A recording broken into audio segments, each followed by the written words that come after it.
kooxaha Higan iyo Dekada ayaa kulan xiiso badan ku wada dheeli doona garoonka Banaadir Stadium ciyaar qaybka ah horyaalka Soomaaliya Premier League. Kulankan ayaa mid kiis jeetay koowaad ee laga dheelo horyaalka si kalena hadii aan u micneeyo waa kulankii 17aad ee labadan kooxood ka dheelaan horyaalka, taas oo ka dhigan in min hal kulan u hartay labada kooxood ee fasal ciyaareedkan 2018-19 ee horyaalka. labadan kooxood waxaa soo jireen oo ah xifaaltaga kubadda cagta markay iskaga hor yimaadaan tartamada kala duwan.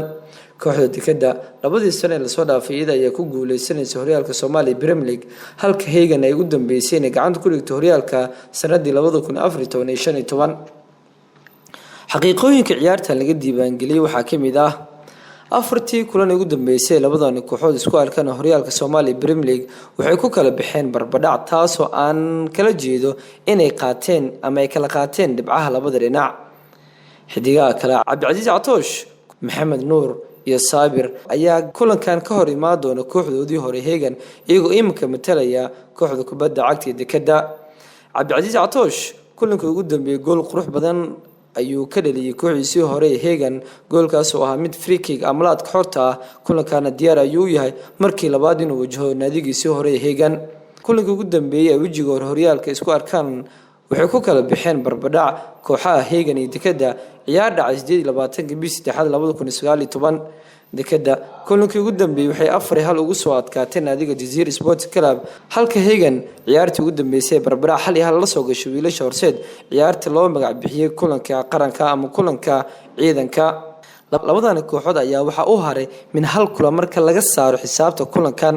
Dekada waxa uu hartay kulanka ugu dambeeyay horyaalka naadiga Muqdisho City Club waana kulanka go'aamin kara horyaalka, halka Higanna uu hartay gaadiidka kulankeeda ugu dambeeya horyaalka fasal ciyaareedkani.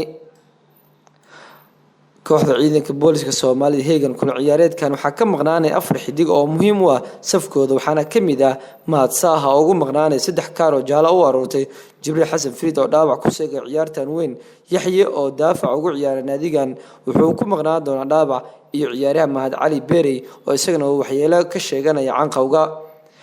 difaaciyaasha horyaalka Soomaaliya Premier League Dekada kulan ciyaareedkan waxaa dib ugu soo laaban doona ciyaaryahanka reer Kenya Raymond oo safar ugu maqnaa kooxdiisa, wuxuuna galabta diyaar u yahay inuu wajaho kooxda Higan.